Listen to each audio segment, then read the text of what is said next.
अस्सलाम वालेकुम to everyone. अब मेरे हैदराबाद का सफ़र यहीं तक। यहाँ की बात ही कुछ अलग है। मैंने बहुत सारे मेमोरीज बनाए और मोमेंट्स अच्छे से जिए। वो चार मीनार का शान, सिंध सागर के किनारे की ठंडी हवा और वो बिरयानी का जायका और अपनों का प्यार, सब कुछ पीछे छूट रहा है, लेकिन ये यादें हमेशा मेरे साथ रहेंगी। हर सफ़र का एक अंत होता है और अब वक्त है बस नोएडा वापस जाने का। मेरे भैया ने बोला था और लॉन्ग टाइम रहती तो और मज़ा आता, लेकिन अब वो दिन कहाँ। छोटे थे तो इतनी रिस्पॉन्सिबिलिटीज नहीं थी। बचपन की बात ही अलग है, वो बात अब समझ आती है। बड़े हो गए और रिस्पॉन्सिबिलिटीज बढ़ गई है हमारी। आज मेरे को छोड़ने के लिए मेरे भैया और मेरी दोनों भतीजी आई थी। मेरे को अंदर तक, थोड़ी दूर तक छोड़ने के लिए आए थे अंदर तक। अब जब जाने का वक्त आ गया था, थोड़ा सा इमोशनल हो गया था, दिल बहुत हैवी हो गया था। इतने दिन से बच्चों के साथ और भैया भाभी के साथ हम लोग थे, तो खेल रहे थे, एंजॉय कर रहे थे। फिर गेट पास से चक्कर आया, उसके बाद फिर मैं अंदर के लिए निकल गई थी।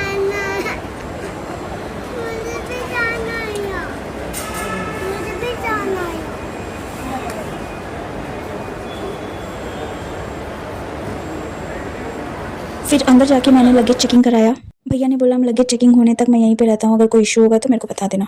तो अल्हम्दुलिल्लाह कोई इशू नहीं था और परफेक्टली चेकिंग अच्छे से हो गया। हैदराबाद का एयरपोर्ट बहुत बड़ा है और चलते चलते थक जाते हैं, बट उससे पहले मेरे को यहाँ पे एक बग्गी मिल गया, तो उन्होंने मेरे को पिक एंड ड्रॉप कर दिया था लॉन्च तक। तो मेरे को अच्छे से भूख लगी थी, तो मैं लॉन्च चली गई थी एंड लॉन्च में मैंने खाना खा लिया था। हमसे यहाँ पे मैंने 1 आवर स्पेंड किया। उसके बाद एक इंसान ने मेरी बहुत मदद की, वो भी एक पैसेंजर ही थे। मेरी बेटी सो गई थी और मेरे साथ एक लगेज था छोटा सा, दोनों को ही मैनेज करना थोड़ा मुश्किल हो रहा था। उन्होंने मेरे को मेरे बोर्डिंग गेट तक छोड़ दिया था। बाद में अकासा एयर वालों ने मेरी बहुत हेल्प की, मेरे लगेज को उन्होंने मेरे सीट तक छोड़ दिया था। अकासा एयर की सर्विस बहुत एक्सीलेंट है।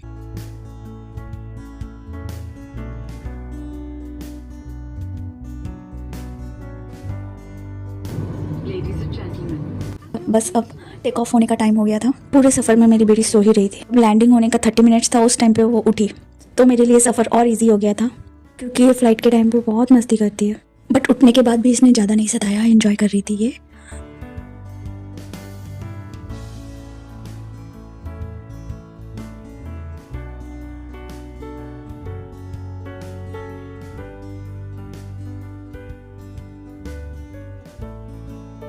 अब बस लैंडिंग का टाइम हो गया था।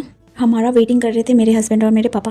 तो यहाँ पे मेरा लगेज आ चुका था और तो मैं चली मेरे हस्बैंड और मेरे पापा के पास। मेरी ने अपने अब्बू को देखने के बाद उनको जोर से हक किया और थोड़ी देर वैसे ही चिपक गई थी उनसे।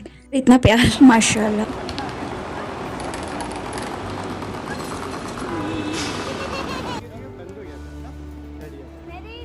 एयरपोर्ट तो आ गया, बस चलो नोएडा के इस तरफ, फिर से वही रूटीन लाइफ। तो ये था मेरा हैदराबाद का सफ़र। क्या एक एहसास। अगली बार फिर मिलेंगे नई वीडियो के साथ। तब तक के लिए अल्लाह हाफिज़। अपना ख्याल रखना, मेरे को दुआओं में याद रखना।